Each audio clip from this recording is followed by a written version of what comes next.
Naimbitahan nga kami sa isang Jollibee party at narito ang maglola na biktima na naman ng smile pero video pala. At malaking sagabal talaga ang hangin pag ikinakabangs Pero sige, ilaban mo yan sis.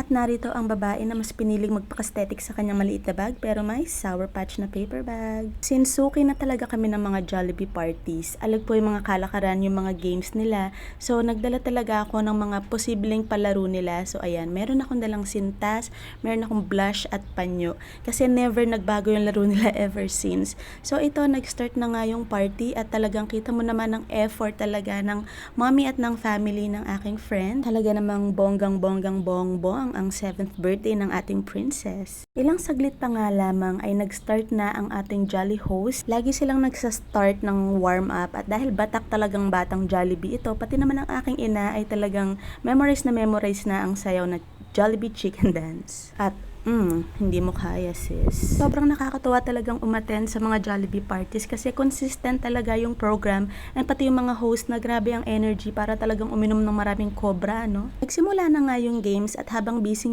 ang anak ko sa kanyang ginagawa, busy rin ang bibig ng kanyang lola nang ayaw naman talagang tumigil ng kakamarites. Dito sa adult games, huwag ka nalang sumali kung ayaw mong mawala ng dangal. Kasi kapag natalo yung team nyo, either magbabakti ka or magpaparo-paro G tulad nila. Sayo mga sis. At dahil nga kahit saang branch naman dito sa amin, pare-pareho yung games nila. As a competitive mom, talagang pinagbibit-bit ko lahat nga ng pwede nilang ipadala sa Bring Me. Pero talaga namang bumagsak ang mundo ko sis dahil wala man silang update na sa araw na to ay hindi sila magpapabring me ng sintas at ng blush at panyo. Anong gagawin ko sa mga to ngayon ha? Kausapin kong manager. Charis.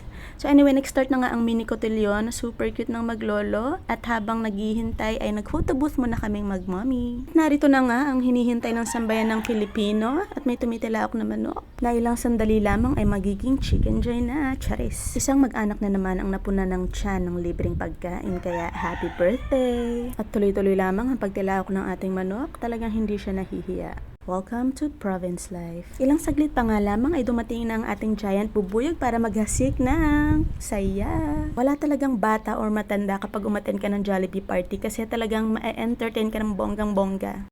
Honestly, isa to sa mga bongga talagang na-attendan ko na Jollibee party kasi 7th birthday niya, so mini cotillion ay present at talagang kita niyo naman yung effort ng aking friend na mag-bake ng mga mini cupcakes and ang loot bag na sobrang yumminess ang inside. So, thank you for inviting us. Bye!